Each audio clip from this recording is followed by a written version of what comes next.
You're still watching Sunrise on ANEKE TV. Now we'll be taking a look at our papers for today, starting from Punch, Nation, Vanguard, and the Daily Trust newspaper.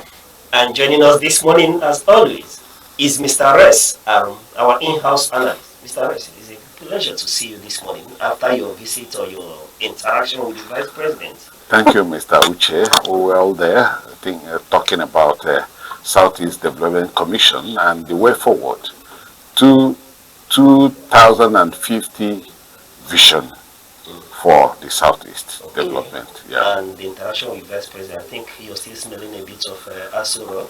Well, that's it. That's for those who align very much with Nigerian factors. I'm spending Asuro, yes. Because at least a handshake was... There's no doubt asking how Nigeria is treating you, because I can attest to the fact that yes, Nigeria was good to you.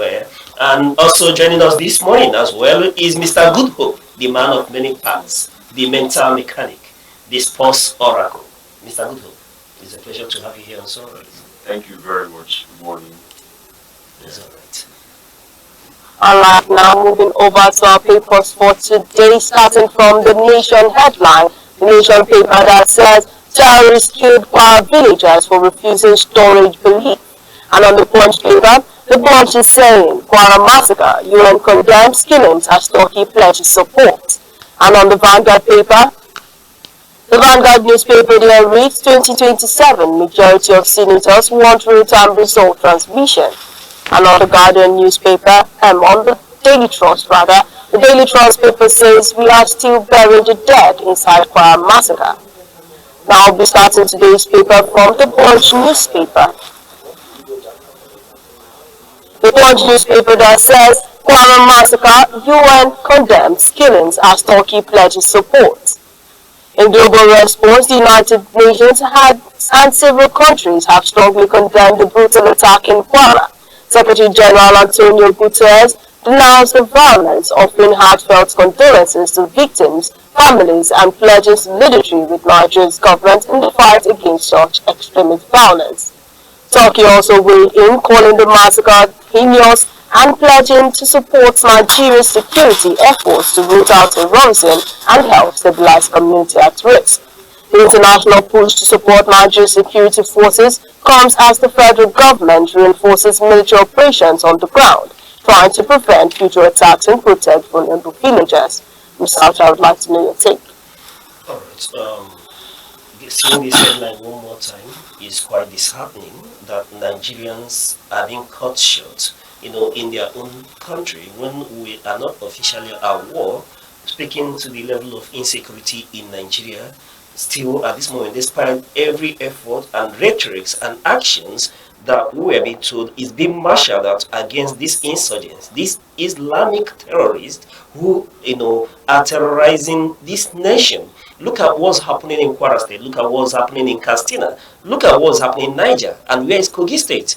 So it doesn't leave much to be desired that people die in their numbers that will fail our citizens. And it's more worrisome when you take into account that there's pre-information about this attack that happened in Woronuku communities in Kema local government areas of Kwara State, where the official number is that we lost 75. The unofficial number is way beyond hundreds, and it's quite pathetic. Even more pathetic is the fact that we were told that the security agencies were notified 10 hours before there was a response. The Nigerian military has come out to say that there was a response, but 10 hours. 10 hours. And when they responded, what was the nature of that response? We are rightly informed that they didn't engage, because by the time they arrived at the scene, the attackers had already left the community. It's quite unfortunate that it's a community where we were told that they were military base for at some point. After the military were attacked, they had to abandon base, taken away, and then only for these Islamic terrorists to come back and attack this same community. So it leaves a lot to desire. However, while I have a lot to say on this, let me bring in our in-house analyst, Mr. Res Arum, on this very issue. Uche, Mr. Chair, it is disheartening It is disheartening to hear that Nigerians are being mowed down in their numbers in their own very country. And we still say we have a government in place. And our government continues to say they're ready to protect lives and property. And I'm wondering how they are going to protect lives and property when they are not proactive, when they have information about certain situations and they don't act immediately to forestall such an event as the one that happened in Kama local government area of Kwara State. It is unfortunate. Well, what we want to say, since after the bombing in Sokoto, the terrorism attacks on Nigerian communities have increased. The attack on communities, kidnapping, they have all increased in their numbers. And one is wondering if, the terrorists were also awakened from their slumber by these Tomahawk missiles that destroyed their base in Sokoto. And they are now going about the communities in Nigeria and attacking people, killing, maiming, destroying, property, life, and kidnapping many. I am wondering what it will be like, and we are preparing for an election, and insecurity has geared up. Not just geared up, it is reaching a level that we are beginning to think that maybe the government of Nigeria and our security agencies are incapable of containing their excesses. Because you can see each time the government is saying, oh, we are getting them, we are making headway, we are getting this, the insecurity situation down and so on. Before you spell Jack Robertson, another strike has come, and it will be in the numbers. And we have not even been told that about 177, some of who have joined back their families, some of who ran away from them, we have not been told that they have been, gotten back. The remaining, kidnapped persons have been gotten. We have not been told. And now this is inquiry. And we have numerous other ones that are not accounted for, that are not, covered by the media, because these things are happening in very remote places in Nigeria. So where do we go from here? Who built the cat? America said they have sent some soldiers from the United States to Nigeria, and we don't even know where they are and what actions they are going to take. And there's a minute number of soldiers. And look at Turkey. We had a discussion with Turkey. We had a bilateral arrangement with Turkey, talks, just a week ago or more, and then Turkey is now pledging that it will help. But you see, talking is one thing, doing is another. Our expectation is that not just talking, let them actually come in, to make in advance what bilateral relationship in security areas that we have had. Let them, take action in advance. If they are going to supply arms, if they are going to bring in, they are one of the best manufacturers of drones. Let us use drones to track these terrorists wherever they are in the Niger forest. If we do that, then the information will be clearer for the security agencies to, get to wherever they are, based on the application of such a drone technology. But here, we have not seen anything yet. People are talking and talking, United Nations, everywhere, which means the problem in Nigeria is getting to a level that the entire world, wants to come in and help. That is to say that the government is becoming incapable of containing the situation. All right. The government is becoming incapable of containing the situation. There's no doubt about that, given the numbers that is being, accepted by the government.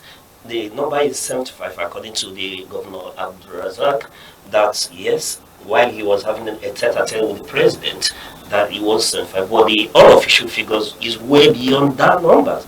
But Mr. Reyes, is it no more worrisome that there was a call 10 hours before the call, was made around 5 p.m.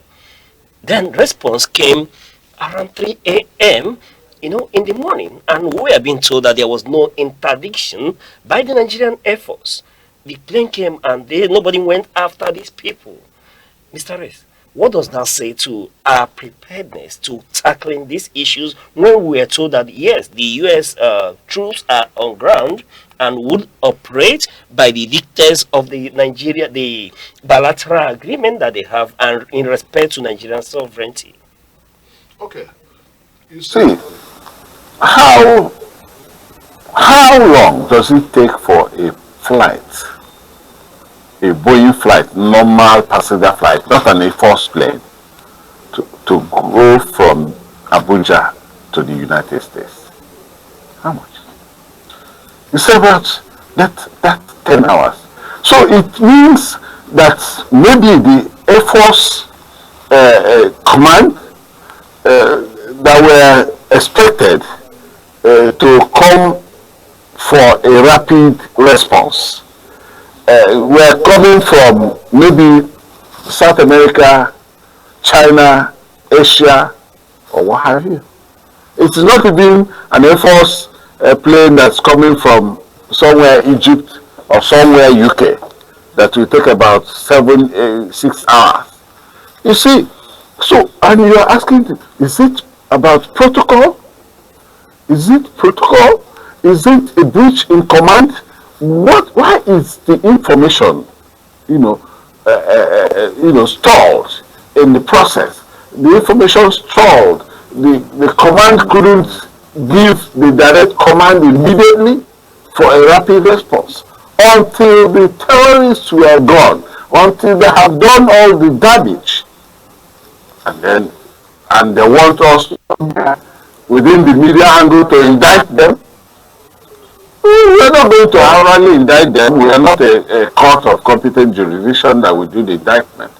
But the indictment of the masses will continue to follow them because they did not do the right thing. And we are talking about a plane coming within Nigeria that should have been there within the highest time should have been 1 hour.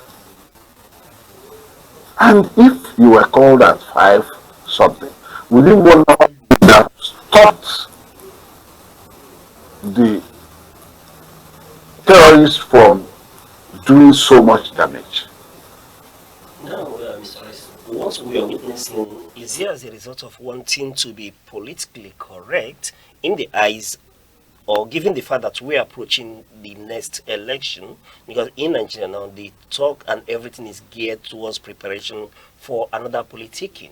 And I want to ask, do you think that those in authority who are supposed to make decisions around these issues are wanting to be seen to be politically correct and not tackle what we've come to see as a jihad, being that we are officially told that this attack was as a result of these citizens not wanting to toe to the dictates or the preaching of these Islamic bandits, terrorists, jihadists, by whatever nomenclature that one may want to use, simply because they refuse to abide and accept their own interpretation of Islam, which they saw to be awkward, unacceptable to common sense and in human interaction.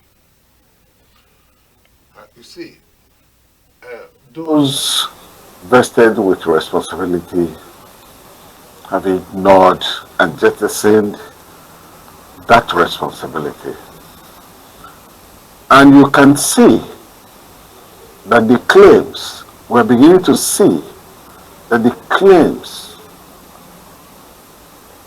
of jihadist outbursts in Nigeria is becoming more real than, the counterclaims.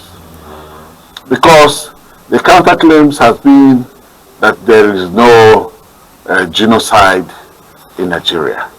If there is any killing, it's the killing of the masses, Islams and Christians inclusive.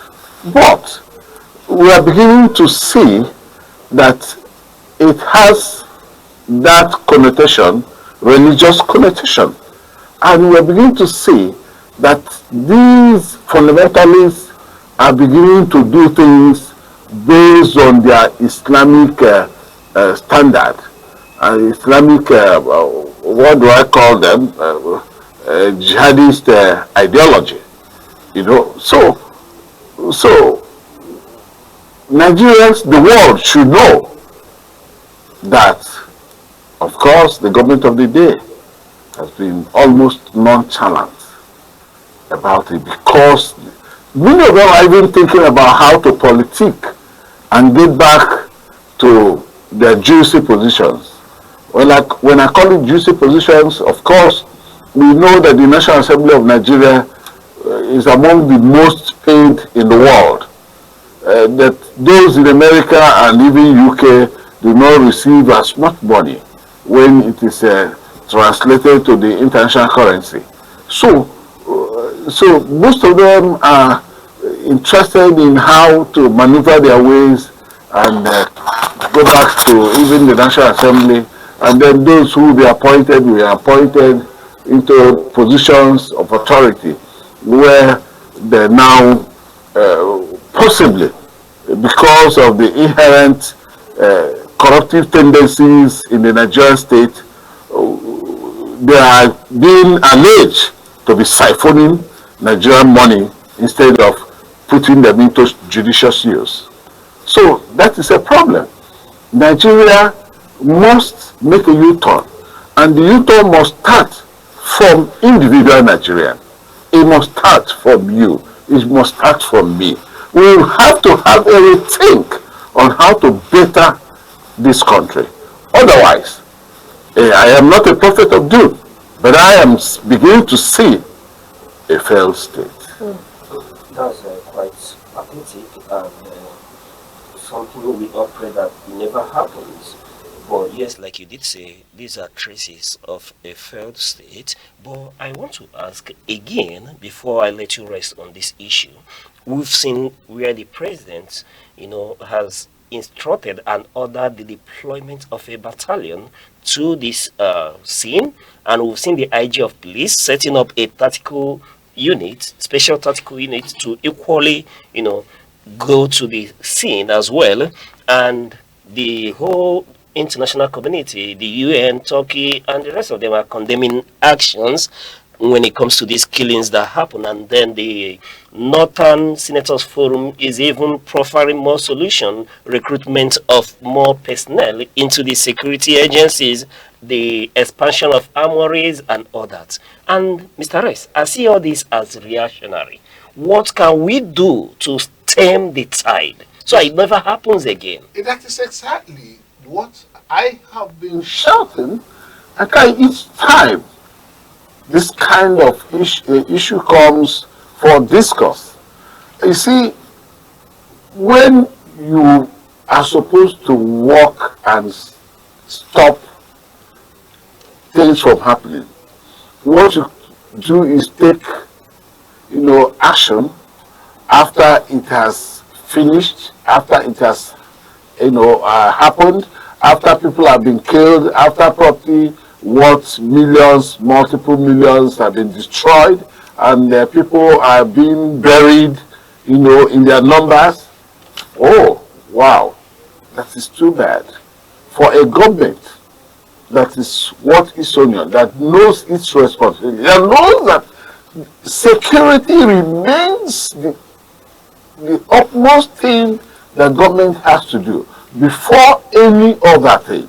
Security of lives and property, it is a primary responsibility of any government in any given society, organized society. So what are we talking about? But they have not acted. Sending a battalion. We have always had situations where the security persons, the commander-in-chief react to these things, sending people, we are going to bring them back, we are going to, for those kidnapped. But for those who have died, are you going to wake them up from death? No. Sending these people, will it wake those people up from death? It will not. At the end of the day, they are dead and buried. And, you know, manpower lost, materials, intellect, and so on, you know, has been lost through those persons that has left the planet Earth. Those people are no longer going to contribute any quota in the building and the development of Nigeria. So how do you get them back? You cannot. And you see, sometimes I'm even surprised that they even owned up that it happened, because sometimes they want to deny. They want to deny, after which some people will come out to tell us it happened. So, and probably it may be because of doubts, doubts that could make them deny that they did not respond early enough. Maybe that was that, because they may not have agreed that the calls made across were real. The calls made across were meant to save life and property. They may be thinking it was a fictitious call from nobodies, and so on. And because many of these people are, you know, in the comfort of their homes, doing certain things, raising for themselves, and some of their families are not even resident in Nigeria. They have sent, some of them have sent their families out of this country, and so on. So they are always staying in this country with one leg. If anything, you know, severe or diverse begins to happen, the next available flight will take them away. And so, and many of them even holds dual citizenship, which is even against the law. But here we have people who have had a governor that has dual citizenship of America and Nigeria. And we have had people with dual citizenship in government, which is even not, you know, held by the law. When you have dual citizenship, you are not supposed to, you know, contest for elected positions and so on. So these are all the problems that we have in Nigeria. I wonder, or I wish, that the Nigerian people will rise up to the occasion to one day make a demand on the system, asking those vested with this responsibility what they are doing. Because you have the resources to fight insurgency. You have the resources to get the arms. You have the resources to get the drones. You have the resources. You have how many satellites in orbit, and how many of them reports about the goings on in Nigeria? How many of them? From where? Do you get them? If we do, then probably we must be able to know exactly when these things are happening. These people are moving in their number. Does it mean our satellites do not zoom into the cities and find out those moving with machines and all that in the bushes? Are we saying we don't? I think, well, there's much more than, you know, what we are talking about. You know, there's much more than that. I don't know. Do we begin to think about sabotage? We think, because people are now being accused of financing terrorism in Nigeria. And we are beginning to see that even those vested with responsibility of governance had been involved, because the present arrangement of former Attorney General with the son is beginning to, you know, point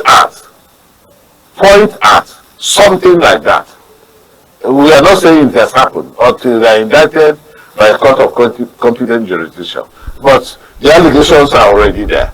and which means that there are several other allegations yet uncovered. All right, thank you very much. Here on Sunrise, while we commend the actions of government in deploying a battalion to the community and to step the security around the areas, we encourage the government to do more in becoming not just reactionary, but we should be preemptive to see that such occurrences are, mitigated or curtailed. While we commend the actions of our security agencies in these situations, but we still make a demand that we feel that somebody should be held accountable when these issues happen or reoccur in communities that have been prone to be susceptible to such attack. All right, thank you very much for that. Now we're moving over to our next paper, coming from the Vanguard newspaper, where the headline says, majority of senators want real-time results transmission. Now, for some team politics, in Abuja, a big debate is heating up around electoral reforms for the 2027 general elections. A group of senators, including voices from several parties, insists the Senate actually did support a provision for real-time electronic transmission of election results when amending the Electoral Act. They want results from each polling unit to be sent instantly to the central portal for transparency and credibility. However, confusion has grown up with some reports saying the Senate rejected the mandatory real-time clause during the bill's passage. These lawmakers are pushing back, and saying the Senate did vote for electronic transmission and they're committed to seeing that provision through all legislative stages. Mr. Ochad, let's know your take. Okay, Mr. S, I will bring you right into this fray because there's an ongoing debate again as to what was agreed upon and what was passed. We've seen press conferences by senators saying that it was not what was agreed, that the Senate president, passed. They make direct accusation at the Senate president with a lot of clarification. But before we dive into this, let me call for the video where the Senator Enina Baribe was making some remarks concerning this issue. To put the records straight, yesterday the Senate did not, I repeat, did not pass transfer of results, which was in the 2022 Act. What we passed, and which the Senate President himself, when he was doing a clarification sitting on his chair, is transmission of results. What you read is what we passed. Transmit, not transfer. What is in 2022 is transfer. And we don't want a law that is vague. We don't want a law that will be misinterpreted by anybody. We want a law that is clear, concise, and can be interpreted by all, and that is unambiguous. We had about 27 different sessions all across the country as a committee. And therefore, some of us find this very, very painful. All right, Mr. S, you've seen the issue here now. You heard the senator speaking on the same issue, another controversy emanating from the hallowed chambers, where we're seeing that what was agreed upon, what they said to have passed, is transmission, but what was now, we're seeing in police a transfer of results that is retaining the part of that 2022 amendment bill, electoral bill, that's the section 60, subsection 3, that empowers ANEKE to decide on the modality either by transfer or transmission, but is now the prerogative of ANEKE to decide, which was why the courts in 2023 election were unable to decide on the modality of, either transferring or transmitting the IRF. Mr. Rice. You see, a few weeks back, another controversy was raging. And the controversy was on the tax law. And the assemblymen were saying that it's been doctored, that the tax law was doctored. And now, there's yet another controversy about electoral amendment bill. You can see the senators, Senator Abaribe, Senator Abdul Ningi, and a host of others. They were saying, and they were even granting an interview inside the hollow chambers of the Senate, that what they passed was clear and unambiguous. That what they agreed was clear and unambiguous. But at the end of the day, there's yet another controversy of inserting what has not been agreed upon. It is funny.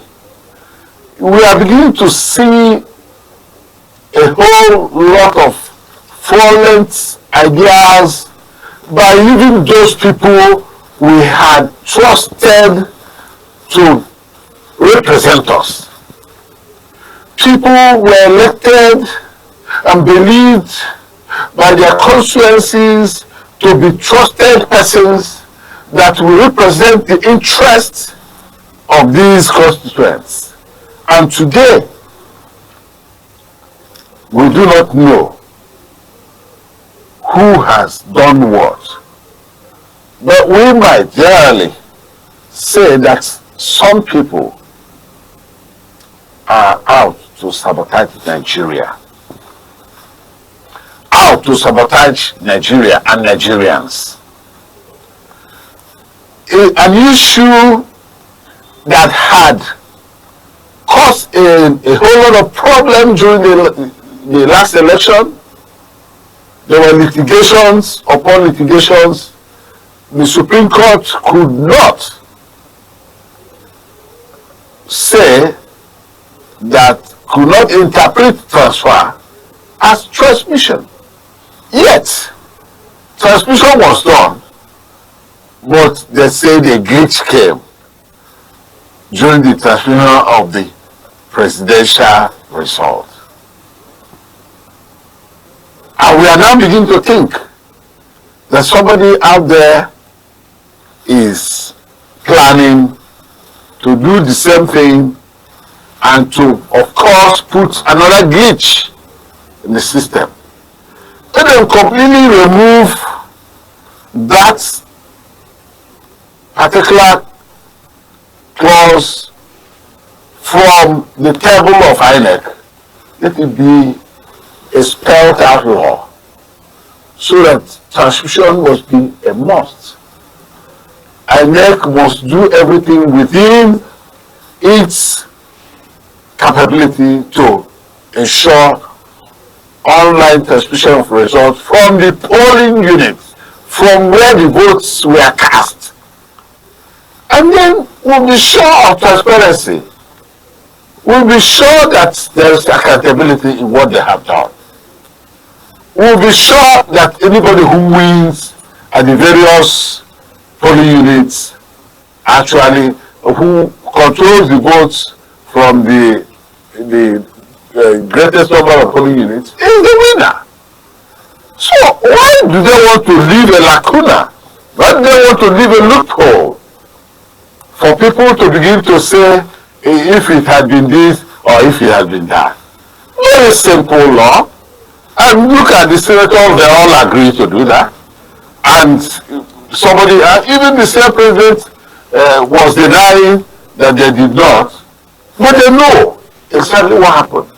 So we should begin to query those who scripted this, who scripted the bill that was passed.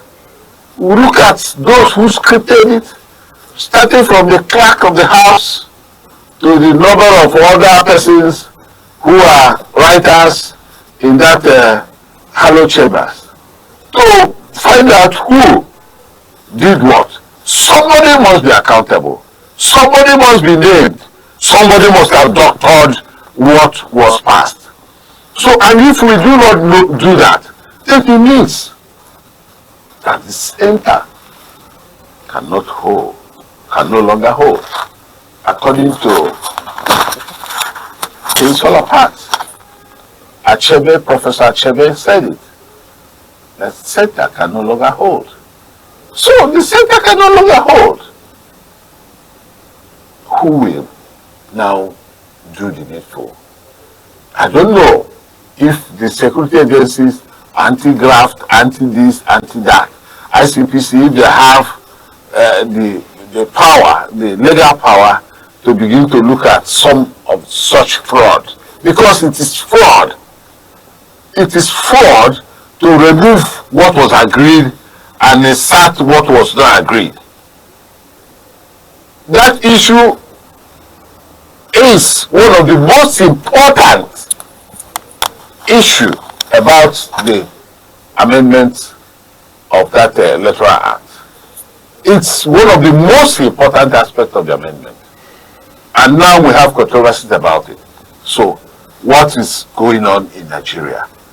If we are now beginning to see fraud through lawmaking, in the process of lawmaking, then we're going to see fraud basically in everything in Nigeria. All right, well taken. Nigerians have started to react to this whole issue because it meant a lot to Nigerians. A lot of Nigerians have been agitating, waiting for this very amendment. This law to back transmission of results. And one of such, public figures that have reacted is Obi Ezekwesili. Let's hear what Obi Ezekwesili did. We'll just take the first part of our reaction because it's a long memo that he did to the Nigerian Senate. Yes. Okay, now the memo from Obi Ezekwesili to the public memo to Nigeria's senators and the political class at large, so you know when to stop playing with fire. The wisest and free advice that the Nigerian Senate at NGR Senate as well as the House of Representatives at House NGR can receive from all well-meaning citizens of our country now is to know when to stop playing with fire. Nigerians mostly see the Senate as an ignoble and withering institution that delights in deliberate betrayal of public trust. Our lawmakers at large are well known for consistently prioritizing personal and partisan interest over constituent welfare, blocking or watering down reform legislation such as electoral reform, anti-corruption measures, constitutional amendments for devolution of power. Their selfish custom of inflated budgetary allocations for the legislature while public services collapse, a pattern of confirming clearly unfit nominees for executive positions in exchange for political favors, and several other perfidious actions at the public expense. The Senate yesterday voted against a proposed amendment to make electronic transmission of election results mandatory in the Electoral Act Amendment Bill, and they proceeded to try to deceive Nigerians by claiming that it did not reject electronic transmission. What the Senate did yesterday is worse, and their denial is disingenuous. Let us dispense with euphemism and double-speak. What the senators did in that closed plenary session yesterday was retain and critical clause section 60 of the Electoral Act 2022, specifically subsection 5 with the current wording. The presiding officer shall transfer the results, including the total number of accredited voters and the result of the ballot in a manner as prescribed by the Commission. By deliberately retaining the vague language that leaves the method and timing of transmitting election results to discretion of the Independent National Electoral Commission (ANEKE), rather than requiring real-time uploads from polling units, the Senate has once again weaponized ambiguity in our electoral law. Alright, that's just the first part. It's a very long memo. There's a second part to this memo, but in all, the position of Obio Ezekwesili cannot be, detached from the sentiments of most Nigerians to this issue. And when you even listen to most of the senators that has spoken to this issue, that has granted interviews, you will know that there is confusion, there is distrust, mistrust, and a whole lot of rising, scales concerning this very bill. And I want to ask Mr. Arrest, we are told there will be a harmonization between what the House of Rep has passed and what the Senate, has equally passed, that there will be a harmonization. Is there any chance that at the end of the day, that there could be an amendment to these very words? Because the issue here is between transmission and transfer, and backing it by law instead of leaving it at the prerogative of ANEKE. Okay, presently Nigerians are reacting. The bill has not been signed into law. Remember, it is still remains as a bill.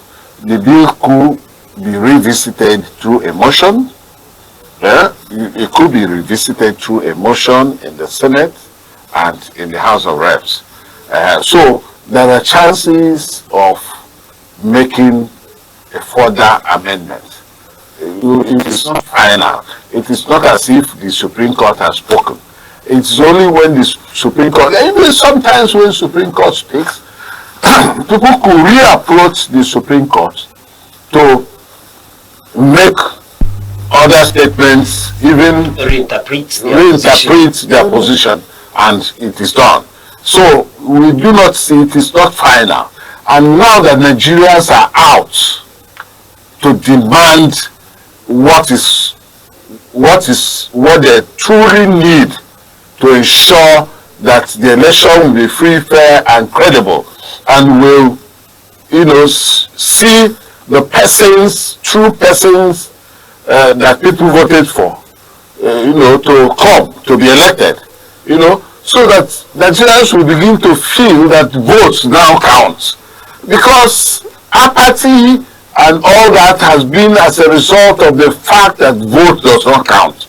And what deters Nigerians from believing that, deters Nigerians from voting during elections is because they believe vote does not count. That when they vote, that the votes will not be the actual vote that will be decided by ANEKE, or that will be presented, or the ANEKE will, call the actual result.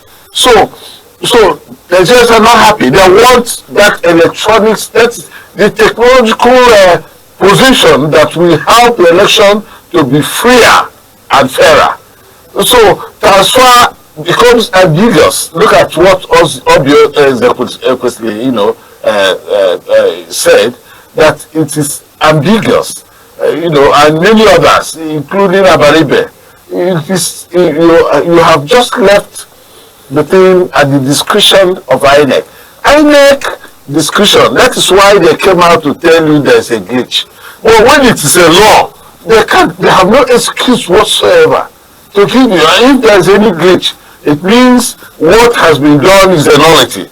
The courts will know that it's void, from, dead on arrival. So, but want the Supreme Court to begin to, do some interpretations that will favor one person against the other. No. All right. That's quite in-depth and quite but let me ask, without this very, amendment, speaking to that section of the Electoral Act 60 subsection 3 that speaks to the who, have the right to decide either to transfer or transmit from the polling units. Can we have a fair, credible, and acceptable election come 2027? Yeah, we could. We could have a fair, free, and credible election, but that is still dependent on the personality of the chairman of ANEKE. If the man who is sitting at the helm of affairs of ANEKE decide, because somebody was in NECO, now ANEKE, he organized an election that was adjudged the freest and fairest election in Nigeria. And there was no electronic transmission. The results were collected and they were fair and everything was transparent. So the person vested with the responsibility of seeing that election through might as well, if he has no skeleton in his cupboard. Of course, some people have said that the professor Amokete is a gentleman, a son, and he knows his onion. But who knows?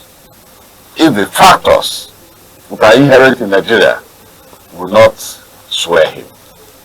That is how we could have a free, fair, credible election without that clause.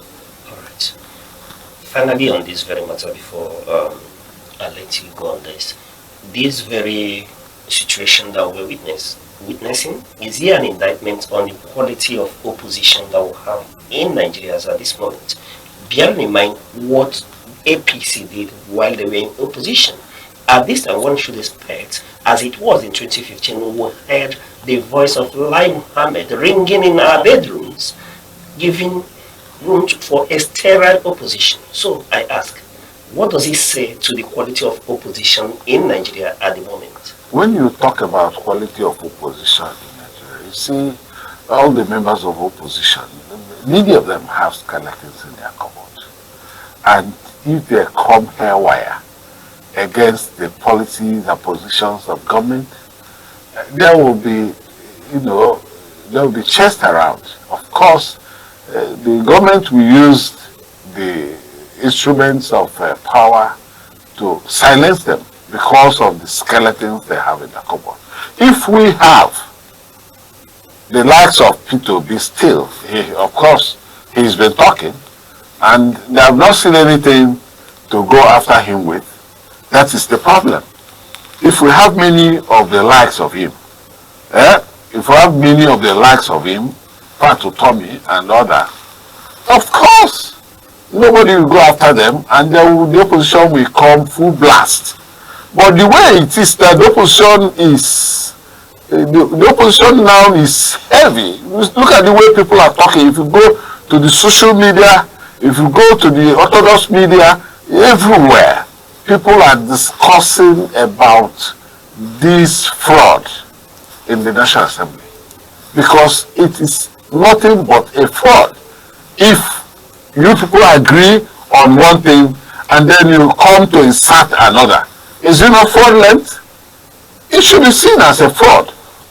Of course, it may still work, exist as an allegation that is alleged because somebody did. But somebody must be accountable. That's why I said earlier that you must look into that those writers from the crackdown that did all the writings and put it up as a bill to look at who did what in that bill. If the senators are speaking, that they are sure of what they passed.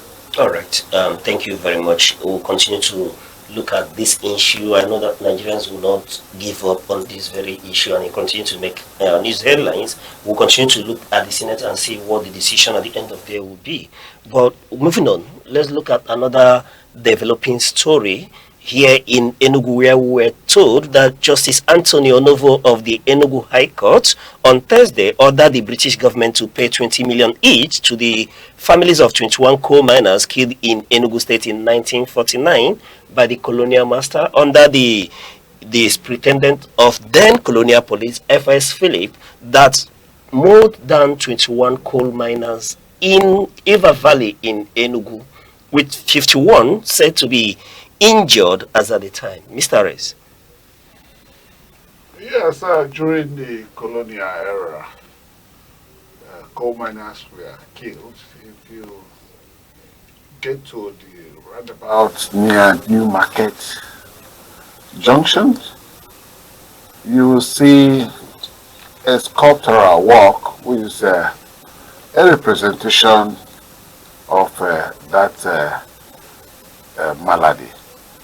where commoners who were, seeking for their rights were mowed down by British government, the government in charge of Nigeria at that time. I am surprised that it took us this long to go to court and seek. And how is that going to be implemented? It's not about making the case in Nigeria. I wish they had been in the international court. Nigeria would have gone to international courts on that matter so that it will be effectively and efficiently done in such a way that it will be enforceable. But all the same, it could still be enforceable through the instrumentality of the law, international law.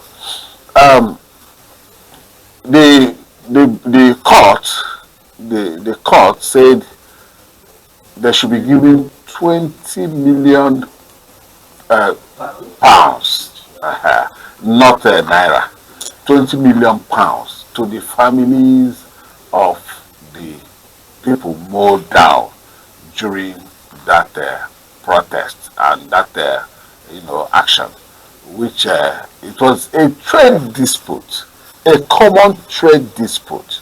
It's like, that is why labor people are always serious about making demands from a system, from their employers. You see, these people are people who go underground despite all the odds to excavate this coal, and sometimes some of them die. Sometimes there are accidents, coal from the top, hits them, and upon all that, in the course of asking for their welfare, they ordered that they should be mowed down. That is disaster. It's not good. Shot in cold blood. In fact, they do not deserve to be killed. But somebody who had no conscience, who I could say, I do not know the kind of word I used to describe, but I feel such a resentment that even a prince caught alive at war would not have felt about the killing of these innocent miners. So it is an issue. It is starting. Let's see how it goes. But I believe that the British government will be so communicated, through the proper channel of the international law, legal system. And by the time they're able to pay 420 million pounds, I think it will be well. The Nigerian government was even seeking for reparation of the days of the old when our kids and kin were sold in slavery. The white men came here, took our people away to work in their plantations in the various parts of the world. And we are still seeking for reparation because what they did was awful, it was bad, it was wrong, it was detestful, and of course that is why the triumvirates in the United States at that time decided to ensure that such an act should be forever stopped. All right. That's quite apt. You've taken us through memory lane. And why immediately I heard this news, I remember the Osadebe. Remember that track by Osadebe, Olibo. I don't know how to sing it, but I remembered quite well. He documented that part of our history. This, like you did mention, these are men who are just asking for an improved condition of service, protesting poor and dangerous working condition, asking for their wages. Remember that at this time there was disparity, what we call racial disparity in terms of wages. The West African laborers or today Nigerian laborers were paid differently at this coal mine. They were far apart from what was being paid to their European counterparts, and they were arrears that were not paid, which they were demanding legitimately, and then somebody deemed it worthy to open fire on these very innocent, hardworking Igbos, Nigerians, as at this time, in November of 1949, and it's quite disheartening. But for me, I feel that yes, these judgments quite monumental, but very symbolic as well. Even if at the end of the day we were not able to get hold of this 420 million pounds, 20 million apiece, that the statements have been made. The soul of these hardworking Africans, Nigerians, Igbo men will be at rest. That at the end of the day, somebody was able to stand in for them and hold the British government to account about their heinous crime in Enugu State, Iva Valley. Is so worrisome, so pathetic. But I am quite happy that we have a court and a learned justice who was courageous enough to say enough, and that a bad thing should be called out and said to be bad. So that's why I said that judgment is quite monumental, but in all symbolic, that an injustice has been clarified and seemed to be righted, even though the amount cannot bring back this individual, the family, the pain they must have gone throughout this period. But be that as it may, I say kudos to the courage of this judge to have gone into this very issue, because we have witnessed a situation where a lot of judges will chicken out and pass the file to the Chief Justice for onward review and order. But be that as it may, yes, at the end of the day, I believe that the soul of these innocent workers will begin to rest in peace. Amen. Yes. And then moving on from that, we'll hand you over to the man of many parts, Mr. Goodhope, the sports oracle, to let us know what's happening in the sports world this morning. All right, thank you very much. Well, in the sports world, we have Ademola Lookman moving from Atlanta to Atletico Madrid, where he scored on his debut yesterday. And yesterday's match, he has joined the 100 club goals. Like, he has joined the 100 club goals. What this means is that he has scored 100 goals in his career, and that was the goal he scored yesterday that brought him to 100 goals. Now, still moving on from Ademola Lookman, after that wonderful performance, we have our very own Stanley Mabali, who was the goalkeeper for the just completed AFCON for the Super Eagles side. It said that the Chipa United team where he's playing, that he would be leaving that team just at the end of the season, and they released a statement wishing him well and bringing him to trying to release memories, and also telling him everything he has done for them, which they are actually, it is important that we as footballers or as sports people do well wherever we are, so that we can have such commendation while we're about to leave our club. I want to bring you very fast what is happening, or what is going to happen in the Nigerian Professional Football League this weekend, as it is going to happen just this weekend. What's going to happen in the Nigerian Professional Football League, how it is going to be, and the matches we are expecting. Of course, you know that Rangers are on the third position of the Nigerian Professional Football League, and we are expecting them to also move on. This is the most informed team so at the moment, and we are just talking about how it's going to be match day 25. The match day 25, how it's going to be. Bendel Insurance are going to play Enyimba FC, and you will see that Rivers United are going to play Barrel FC. That's on Sunday. Nasarawa United going down to our very own Enyimba. We're going to see that Wigi Tourists are going to play Castina, Ikorodu City, Niger Tornadoes, and Abia Royals are going to play against Enyimba International Football Club of Enugu. This match is going to take place in Abia in United States on Sunday, and we're expecting Enyimba to keep climbing their ladder and keep playing well. Now, also moving over to the English Premier League, how is going to happen just this weekend? Of course, we have a star match of the week. I'm going to show you as we are expecting it to be. We have the star match of the week. So, how is going to happen this weekend in the Nigerian professional, in the English Premier League? We have Leeds United playing against Nottingham Forest. Leeds United playing against Nottingham Forest, and on Sunday we're going to have Liverpool playing against Manchester City.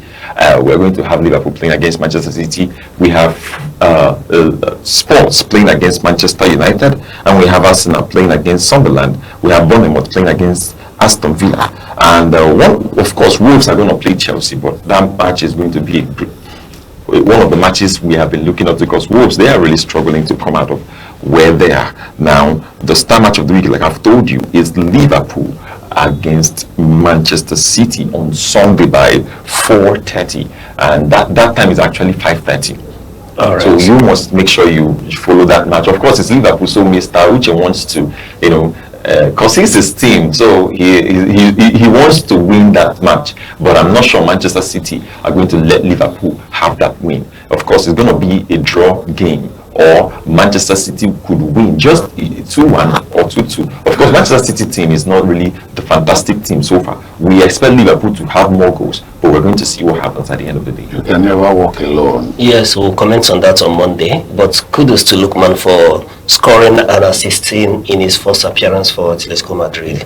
Yes, but don't drag me into that conversation now till Monday. We'll see how the match pans out. And that's it. Moving over to the business update, we're starting from the Nigerian stock market.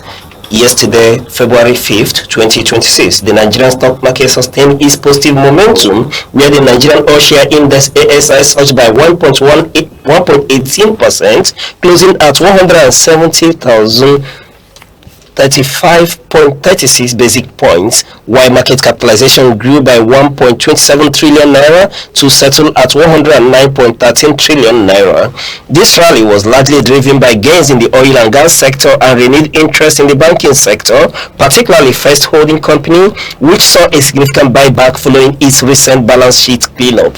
And we move over to the market stock gainers, where we saw the market board based with 55 stocks advancing. The top performers were Seplat Energy, which closed trading yesterday at 7,370 naira, making a positive plus 10 adjustment, and we saw Coronation Infrastructure Fund closing at 110 naira, equally in the plus 10 positive adjustment. We see Guinea Insurance closing at 1 naira 43 kobo, equally making a positive plus 10 adjustment, and we see IRT Briscoe closing at 11 naira 49 kobo, equally making a positive 9.95% adjustment. And the fifth on that list is Nemet Pharmaceutical, which closes book yesterday at 11 naira 10 kobo, making a positive 9.90% adjustment. And looking at the overall top 5 losers yesterday, where we saw that despite the overall bullish sentiment, that 19 stocks recorded losses. The most significant were the declines that we saw at Deep Capital Management, which closed trading yesterday at 6 naira 20 kobo, making a negative 9.62 adjustment, and they are followed by Universal Insurance, which closed trading yesterday at 1 naira 44 kobo, making a negative 9.43% adjustment. We are seeing Resta Express equally in the negative 9.04 adjustment by closing at 15 naira 60 kobo, and UPDC equally in that fray, closing trading yesterday at 5 naira 30 kobo in negative adjustment of 7.02%. And giving you a total summary of the market, where we will see that activities were driven by Access Holdings, which sold over 106 million shares yesterday, between them and Zenith Bank. And then we know that the oil and gas index next sectorial gain up over 4%, while the banking index showed resilience as value investors bought the dip in tier 1 banks. Then moving over to the Naira performance as at yesterday, which we know that the Naira showed signs of recovery and stability across both the official and parallel market, supported by improved liquidity and steady crude oil prices. We are seeing that in the Nigerian Autonomous Foreign Exchange Market, the Naira gained ground against the US dollar, closing at 1,348 Naira 50 kobo against the dollar. This represents an appreciation of approximately 0.8% from Wednesday's closing rate. And moving over to the parallel market, which many people call the black market, where we'll say that the parallel market remained relatively stable with a slight narrowing of the premium compared to the official rate. The exchange rates traded between 1,420 Naira and 1,435 Naira against the dollar. When we look at the market sentiment, it is said that traders noted a reduction in speculative demand as the Central Bank of Nigeria continues periodic interventions to satisfy retail demand for invisible, speak to PTA, BTA, and school fees. This liquidity, we are seeing FS liquidity is as a result turned over at the official window, so a notable increase, crossing the $250 million US dollar mark yesterday as foreign portfolio investors showed renewed interest in high-yielding government securities. And that is it for the business updates this morning. All right, thank you very much for that.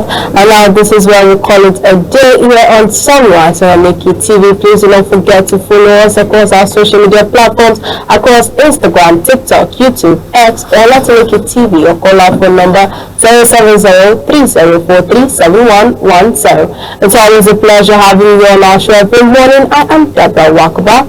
All right, and thank you, Mr. Res Arum, for those in-depth, passionate analysis on issues in Nigeria. Thank you very much. Thank you, Mr. Uche. All right, and to you, Mr. Goodhope, thank you for those post in-depth analysis on football, and see you on Monday as well when we'll see you celebrate the winning of Liverpool over Manchester City. Thank you very much, but that match is not going to be a win game. All right. And I'm Uche Osai. On behalf of all the crew here on Sunrise at ANEKE TV, we'll say thank you for watching. Till we come your way on Monday, stay tuned and keep watching ANEKE TV. Bye-bye.